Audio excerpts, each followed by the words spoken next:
नमस्कार। हंसी आई, एक बात जैसे याद आई बैठे बैठे कि एक ऑफिस में लल्लू लाल जी थे, बहुत भोले इंसान। जरूरत से ज्यादा भोला भी होना ना नुकसान दे जाता है। और उसी में हंसी आ रही है कि जब जरूरत से ज्यादा कोई चीज भी हो जाएगी, excess of everything is bad, कुछ भी हो जाएगा। वो भोला, इतना भोला, जरूरत से ज्यादा भोला। हुआ ये कि उसकी तबीयत थोड़ी खराब थी।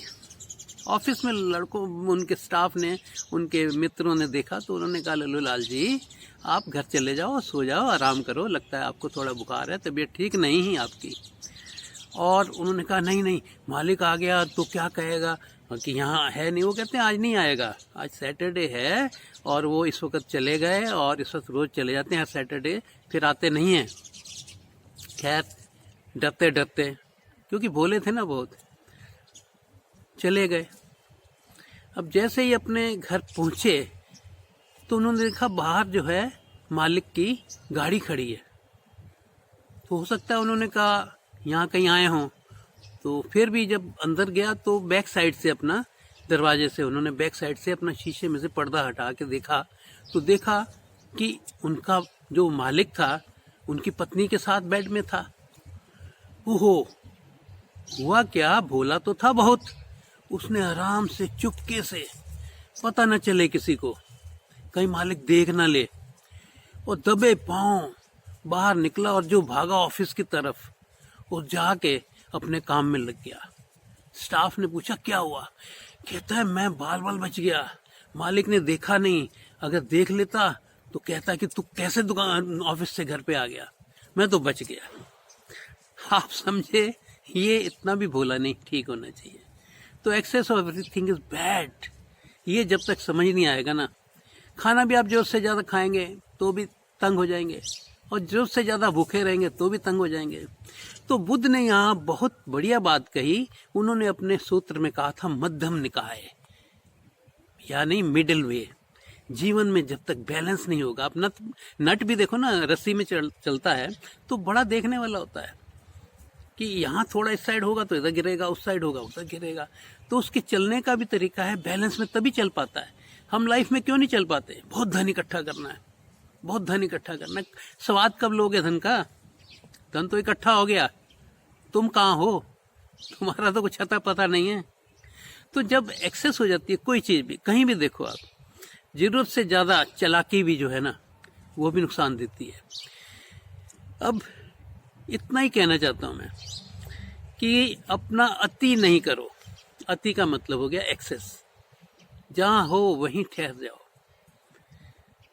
उसमें ही आनंद है। कोई कहे ना मुक्ति क्या है? मुक्ति यही है कि तुम मन की मत सुनो। मन जो है वो अति करवाता है, एक दिन ज्यादा खिला देगा, अगले दिन उपवास करवा देगा। वो तुम्हें रुकने नहीं देगा, रुकने ही नहीं देना, मन का यही काम है। तो इसमें मुझे बैलेंस की वजह से एक और कहानी याद आई, शायद उससे आपकी ये एक समस्या जो है हल हो जाएगी। कि बुद्ध अपने समय में, महात्मा बुद्ध जो थे, उनका एक भिक्षु, एक राजकुमार था, द्रोण उसका नाम था। तो वो भी उनके साथ हो लिया। अब वो अपना टाइम में इतनी सुंदर वीणा बजाता था कि बस बैलेंस उसका मतलब ऐसा तारों में था कि ऐसी तारें कसता था ठीक। तो वो बुद्ध का भिक्षु हो गया, वीणा बजाने में कुशल। जब भिक्षु हुआ तो उसने तो वहां भी एक्सेस कर दिया। जब बुद्ध ने कहा कि एक समय भोजन करना है, तो एक समय भी भोजन इतना करता था, थोड़ा सा बिल्कुल, और भूखा रहता था। और जब सारे भिक्षु चलते थे तो वो उन जगह पे चलता था, पांव नंगे चलते थे वो, तो उन जगह चलता था जहाँ पत्थर थे, कांटे थे और ऐसी ऐसी चीजें थी। जब सर्दी होती थी तो नंग धड़ंग सो जाता था। तो इस तरह उसने अपने जीवन को, उसको लगा कि सन्यास तो यही है।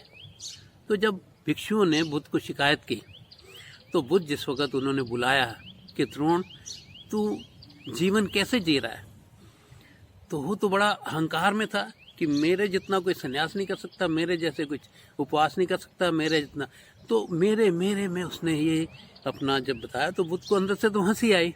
तो उन्होंने एक क्वेश्चन उनसे पूछा जो समझने वाला है, उसी वजह से ये कहानी बताई मैंने कि वो समझने वाला यही क्वेश्चन है कि उन्होंने कहा, द्रोण मैंने सुना है तो बड़ी अच्छी वीणा बजाता था।